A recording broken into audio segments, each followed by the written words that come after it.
Hola chicos, estamos aquí con el vídeo número 11 de este tema de reacciones redox.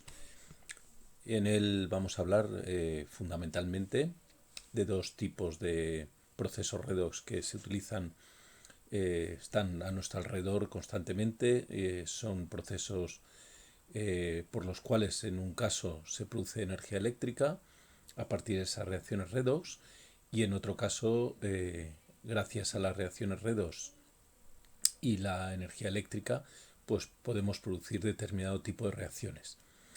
Eh, en el primer caso, es decir, las podríamos dividir, tal y como tenéis ahí, en reacciones espontáneas y reacciones no espontáneas. Las pilas, se habla de pilas cuando tenemos una reacción redox espontánea y eso nos permite producir energía eléctrica a partir de la energía liberada en una reacción química. En este caso, la energía que no es calor como podría ser una exotérmica, sino que es energía eléctrica por el movimiento que propicia de electrones. Las reacciones en las que son reacciones redox producidas o gracias a la utilización de energía eléctrica, lo que hacemos es que un proceso de oxidación-reducción que no sería espontáneo, lo convertimos o somos capaces de realizarlo utilizando corriente eléctrica. Es decir, la electrolisis sería lo contrario a la pila voltaica. Repito, pila sería un proceso espontáneo y una reacción de electrolisis sería un proceso no espontáneo. Vamos a ver la primera de ellas, que son las pilas voltaicas o también llamadas células galvánicas. Para entender mejor lo que ocurre en un proceso redox, pues tenemos este sencillo experimento en el cual pues sumergimos una barrita de zinc en una disolución de sulfato de cobre. Como buena disolución de sulfato de cobre, lo está separado en sus iones, que son iones sulfato y iones cobre 2+. Los iones cobre 2+ son azules, de ahí este color azulado. La barra de zinc es color metálico, color plateado. Tal que según pasa el tiempo pasamos a esta otra figura en la cual vemos cómo se va oscureciendo la, la placa de zinc, y si la dejáramos un tiempo más, pues también veríamos con más claridad que esta disolución azulada iría perdiendo su color. ¿Qué es lo que está pasando? Pues que los iones cobre 2+ que tenemos en la disolución pasan a cobre, que se deposita, es esta cubierta que se deposita sobre el zinc, al tiempo que el zinc sólido, la barrita de zinc, se va disolviendo, en realidad va perdiendo electrones y se van formando iones de zinc 2+ que van a la disolución acuosa. Es decir, es un proceso redox en el que lo que ocurre es que el cobre 2+ gana electrones, por tanto se reduce, mientras que el zinc pasa a zinc 2+ y se oxida. Es un proceso espontáneo, esto ocurre sin ninguna otra intervención más que poniendo en contacto la barra de zinc, como veis en esa imagen, con la disolución de sulfato de cobre, es decir, con iones cobre 2+. Bueno, pues la idea es que, como ya sabemos, lo que ocurre es un intercambio de electrones y claro, lo interesante de todo esto sería poder aprovechar ese movimiento de electrones para, digamos, para convertirlo en energía eléctrica. Ya sabéis que la energía eléctrica en realidad no es más que el movimiento de cargas de un sitio a otro. Eh, Así pues tenemos como modelo de pila Daniell, es decir, como modelo de aprovechamiento de esa energía eléctrica, un modelo o un formato de pila que no es práctico, pero sí es muy ilustrativo, muy pedagógico, para poder entender el funcionamiento de una pila. Consta de dos semiceldas, como veis ahí en ese dibujo, dos semiceldas. A esto, cada uno de estos recipientes, estos vasos de precipitado, lo llamamos semicelda, en el que hay un electrodo de cobre, es decir, una barrita de cobre, en una disolución de sulfato de cobre. Tenemos aquí el cobre en una disolución de sulfato de cobre. Y en otra tenemos un electrodo de zinc con una disolución de sulfato de zinc. Están unidas a su vez estos dos recipientes por un puente salino, ahí lo tenéis, que sería, digamos, se llama salino porque tenemos un algodón, en realidad va dentro un algodón mojado en una disolución salina muy concentrada, normalmente pues es nitrato de potasio, cloruro de potasio, que lo que permite es de alguna manera cerrar el circuito y evitar que se acumulen cargas positivas y cargas negativas en uno y otro lado. Permite por tanto que todo este circuito se cierre, y lo que finalmente ponemos aquí es un galvanómetro, también llamado amperímetro, que nos mide el paso de corriente eléctrica, y esta agujita pues se tumbaría a un lado a otro según fuera el movimiento de electrones en un sentido o en otro. Cuando ponemos en contacto y cerramos todo este circuito, lo que pasa es lo mismo que hemos visto aquí. Lo que veíamos aquí, lo que ocurre espontáneamente es que el cobre 2+ pasa a cobre, y eso es lo que ocurre en el electrodo de cobre. Es decir, digamos que el cobre 2+ atraparía electrones, se reduce, pero esos electrones tienen que venir de algún lado, es decir, tienen que venir de una oxidación que es la del otro electrodo, que es el de zinc. El zinc pasa a zinc 2+, va a la disolución, y esos dos electrones son los que van circulan por este cable,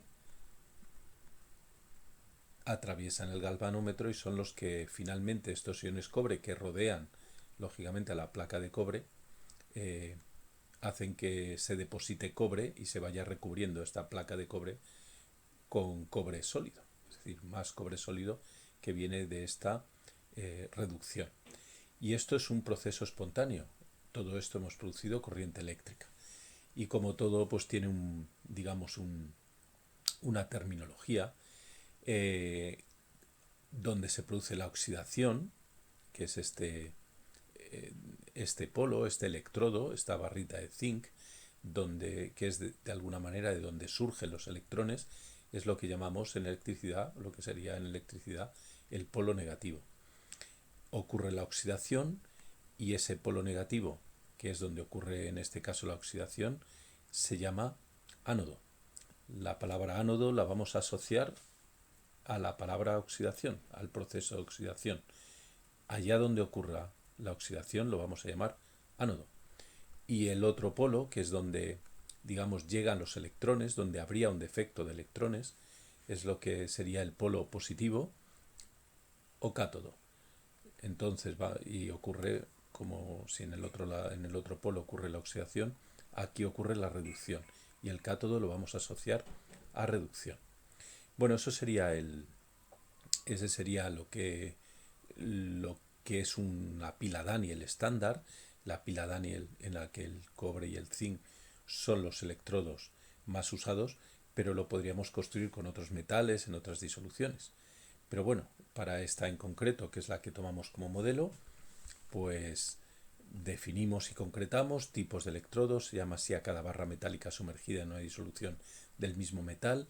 En una pila hay dos electrodos, el ánodo, en el que se lleva a cabo la oxidación, insisto, ánodo, oxidación. Yo me acuerdo, las reglas mnemotécnicas ya sabéis que son muy importantes para luego que no nos jueguen malas pasadas las terminologías, ¿vale?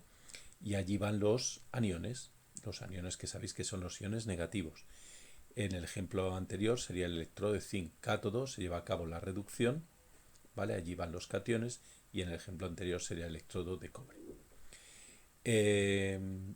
Bueno, pues también en ciencia, como intentamos, ya sabéis, pues reducir un poco toda la terminología y hacerla más sencilla, pues más visual, pues entonces se representa de esta manera.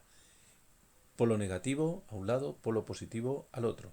Siempre se empieza por el ánodo y se acaba por el cátodo. ¿Y qué representamos? Pues que tenemos en el ánodo, recordar que es la oxidación, el zinc pasa a zinc 2+, es decir, el zinc en contacto con el sulfato de zinc en disolución acuosa, zinc sólido, y esta barrita que nos habla de, bueno, pues que serían los componentes de ese sistema en sulfato de zinc acuoso. Esto representa el puente salino, esta doble barra, y estaría en contacto con ¿qué? Pues o qué pasaría, pues que como el zinc pasa zinc 2 más y da 2 electrones, se los da a los iones cobre 2 más, que están aquí incluidos en el sulfato de cobre acuoso, y ese cobre 2 más que pasa a cobre. De alguna manera estamos viendo el movimiento de electrones del zinc al zinc 2 más, y esos electrones que los recoge el cobre 2 más que pasa a cobre sólido. Y este sería el cátodo, del ánodo al cátodo, del polo negativo, productor de electrones, al consumidor, al que recibe los electrones, que sería el polo positivo. Normalmente se simplifica y lo que se pone es simplemente los iones, es decir, del zinc sólido a zinc 2 más. Repito, la oxidación cede electrones que lo recoge el cobre 2 más, que pasa a cobre 0, que es cobre sólido, polo positivo, ánodo al cátodo. Esa sería la representación,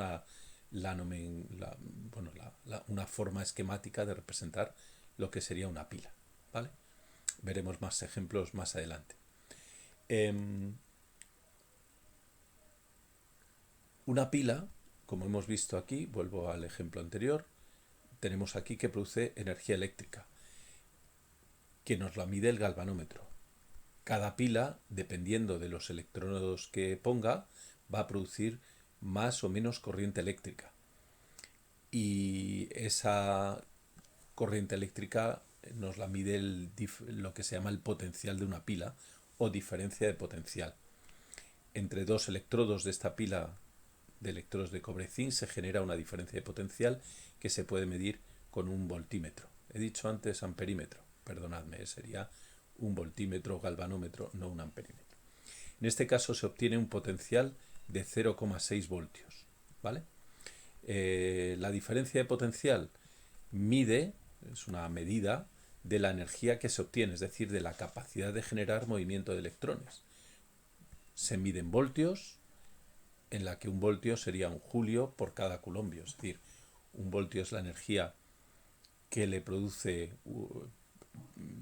sería la energía que tiene, que se le da a un coulombio tal que adquiera la energía de un julio. Recuerda que los enchufes de tu casa tienen una diferencia de 220 voltios de potencial, una diferencia de potencial de 220 voltios entre los polos del enchufe, que una pila convencional tiene 1,5 voltios, que la pila de petaca tiene 4,5 voltios, bueno, para que tengas referencias. Luego 0,76 voltios de la pila de cobre zinc, pues no es mucho. Pero, bueno, nos ilustra lo que queremos decir, ¿vale? Que hay pilas de distinto tipo y según los electrodos que tengamos, pues nos va a dar una energía potencial distinta. La diferencia de energía, la diferencia de potencial y por tanto la energía que produce una pila es tanto mayor cuanto más fácilmente se reduce un electrodo y más fácilmente se oxida el otro. Es decir, está claro, si se reduce con facilidad uno y se oxida con facilidad otro, la energía que produce esa pila es mucho mayor. Por tanto, el siguiente paso es medir cuán fácilmente se reduce y se oxida un electrodo. Y para eso necesitamos comparar cada posible semirreacción con otra, la misma para todos que tomemos como referencia. Si yo quiero saber cuán fácilmente se oxida o se reduce una especie, lo que necesito es compararla con otra. Si la comparamos todos con la misma, pues entonces podremos, a su vez, luego compararlas entre sí. Es el ejemplo que permite entender quizá esto, es la energía potencial que, cuando uno habla de la energía potencial que tiene estos coches de la montaña rusa, pues